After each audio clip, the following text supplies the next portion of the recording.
एक सूर्य नारायण ही ऐसे देवता हैं जो हमें रोज साक्षात दर्शन देते हैं, वरना किसी भी देवी देवता का दर्शन करना बड़ा मुश्किल होता है। क्या भैया? सूर्य नारायण जो हमें रोज साक्षात दर्शन देते हैं। एक बार चाहेंगे दीनानाथ के लिए दोनों हाथों पर करें और कहिए कि हे माँ, हे बाबा, आज तेरे जगराते के दौरान अगर कोई भूल चूक हम बच्चों से हो गई होगी तो हमें क्षमा करिएगा। बोलो सच्चे दरबार की। आइए, कहना है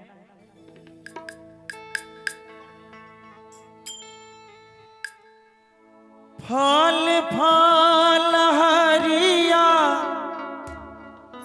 से दौरा सजा के सोन काल सुपवा में दियना जरा के पिन्हले महादेव पियरिया,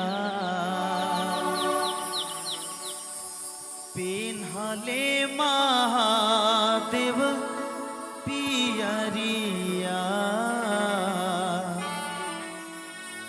माथे दौरा उठा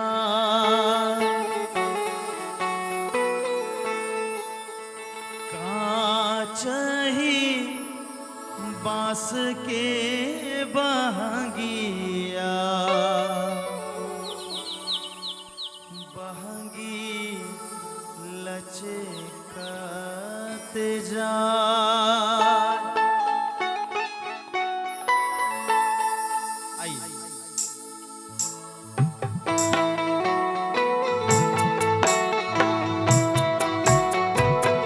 बोलिए छठी मैया की, बोलिए सूर्य नारायण भगवान की।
बोलिए सूर्य नारायण भगवान की, बोलिए छठ मैया की।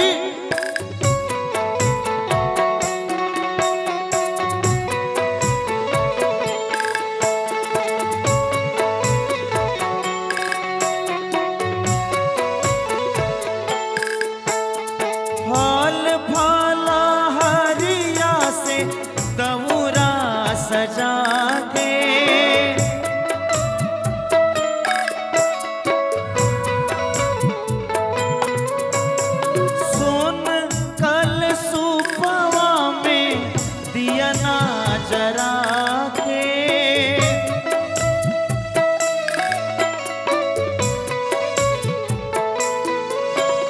छठी माई से करब हम गोहरिया,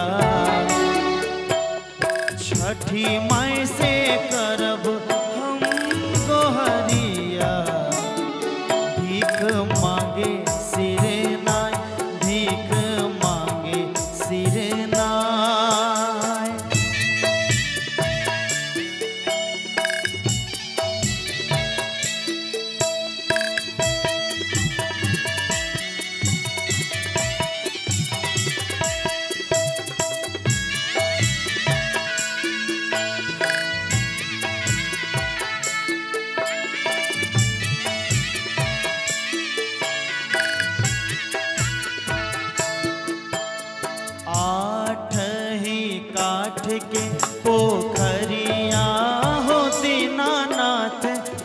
रूप छान लागल केवा आठ ही काठ के पोखरिया हो दीनानाथ रूप छान लागल केवा चादर उघारी जब देखले हो दीनानाथ कौन संकट पड़ल तुहार चादर उघारी जब देखले हो दीनानाथ कौन संकट पड़ल तुहार काया संकट पड़ल मोरा हो दीनानाथ ओहिला के बड़वा धैले खार काया संकट पड़ल मोरा हो दीनानाथ ओहिला के बड़वा धैले खार।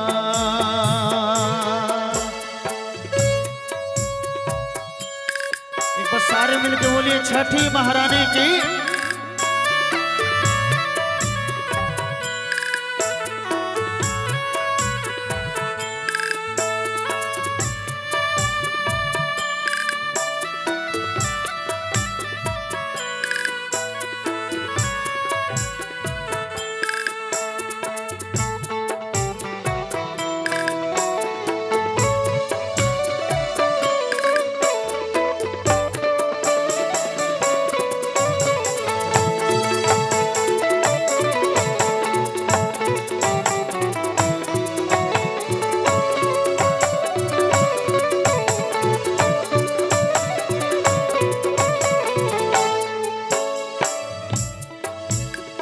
चादर उघारी जब देखले हो दीनानाथ कौन संकट पड़ल तुहार चादर उघारी जब देखले हो दीनानाथ कौन संकट पड़ल तुहार नैना संकट पड़ल मोरा हो दीनानाथ ओहिला के बड़वा धैले खार नैना संकट पड़ल मोरा हो दीनानाथ ओहिला के बड़वा धैले खार ओहिला के बड़वा धैले खार ओहिला के बड़वा धैले खार ओहिला